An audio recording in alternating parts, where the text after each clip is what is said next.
Good evening, visitors. Welcome to the Australian War Memorial's Last Post ceremony.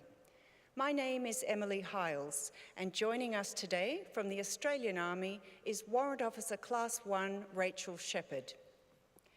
This evening, we are honoured to acknowledge the Honourable Matt Keogh, Minister for Defence Personnel and Minister for Veterans Affairs, and the accompanying delegation. We welcome the veterans who have served, those that are still serving, and the families that love and support them. The live stream of this ceremony is made possible by the Returned and Services League of Australia and the RSL and Services Clubs Association. We welcome members who are watching the broadcast of this ceremony across Australia. During this evening's ceremony, wreaths will be laid at the base of the pool of reflection by visitors to the memorial and students on behalf of Laguna Public School, visiting from Laguna, New South Wales, and St Roche's School, visiting from Glen Iris, Victoria. If you're able, please stand and join in singing the National Anthem.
The Australian War Memorial was the vision of Charles Bean, Australia's First World War official historian. Bean landed with the Australian troops on Gallipoli and stayed with them at the front through to the end of the war. The idea of this national memorial and museum came to him at Pozières, France, in the depths of the bloody fighting of 1916. Bean's idea was that this would be a place where families and friends could mourn loved ones buried in faraway places. It would also be a place that could help all Australians understand what these men and women had endured and what they had done for us. Bean's vision, to which we remain true, is best expressed as inscribed in the entrance to the memorial's galleries. Here is their spirit, in the heart of the land they loved. And here, we guard the record which they themselves made.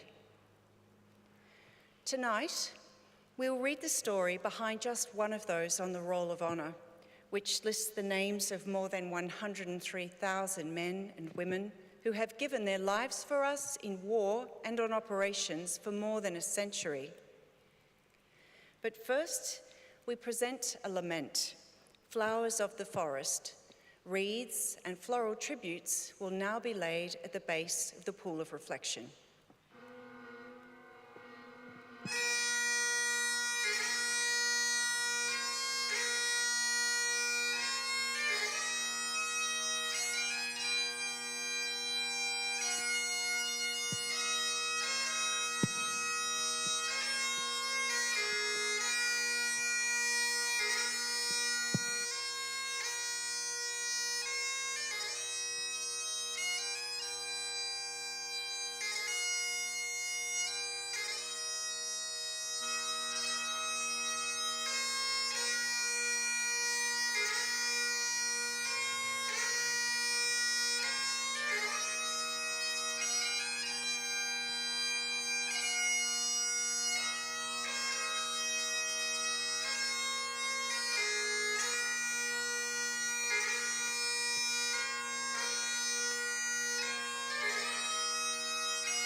Today we remember and pay tribute to Trooper Victor Iredale Norman Kennett.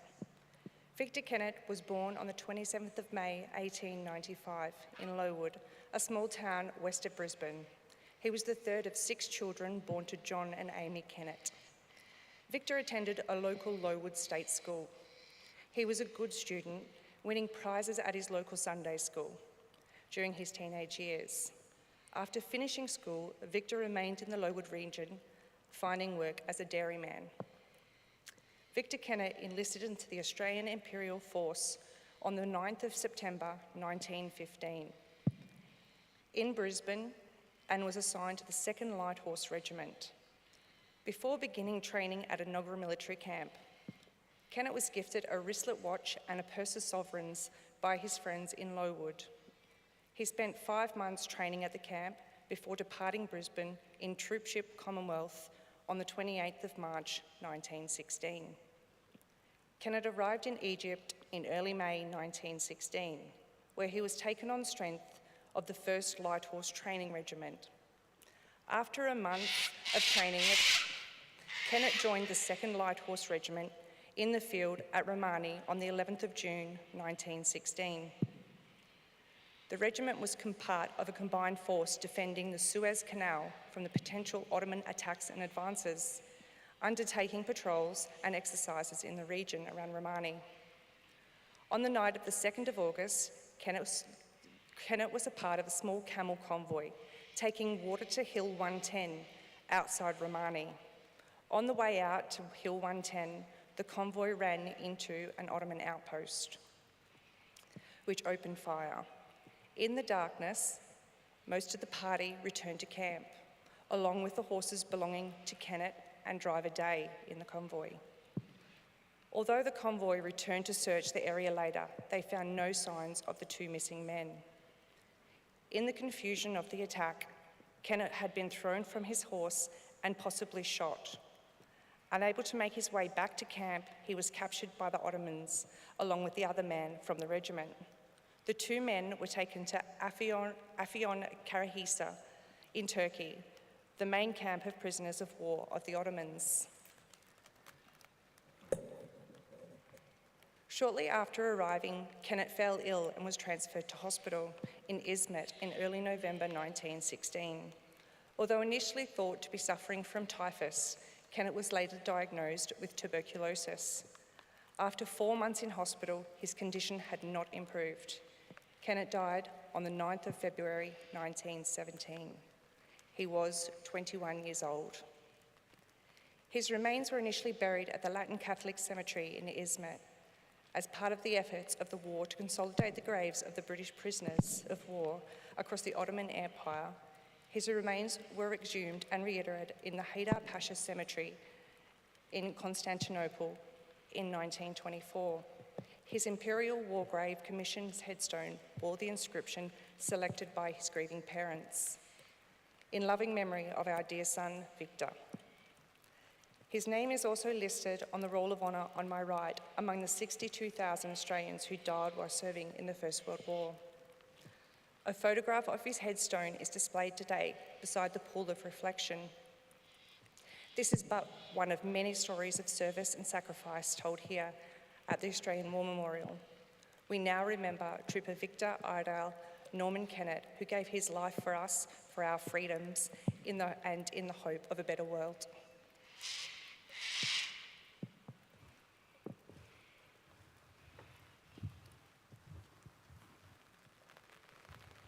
Please stand for the reading of the Ode and the sounding of the last post.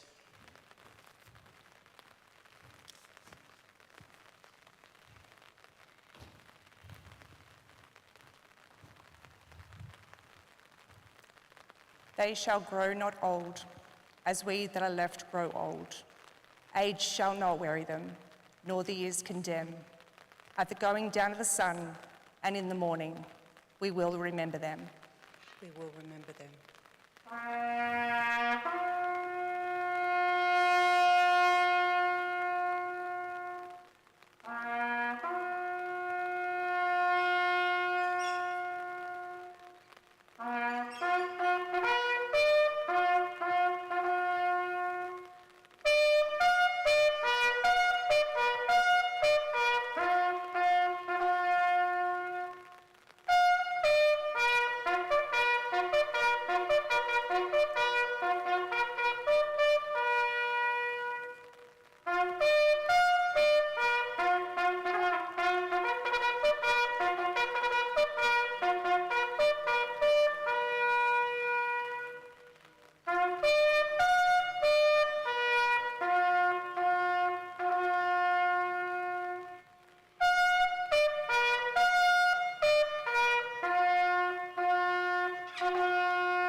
lest we forget. Lest we forget.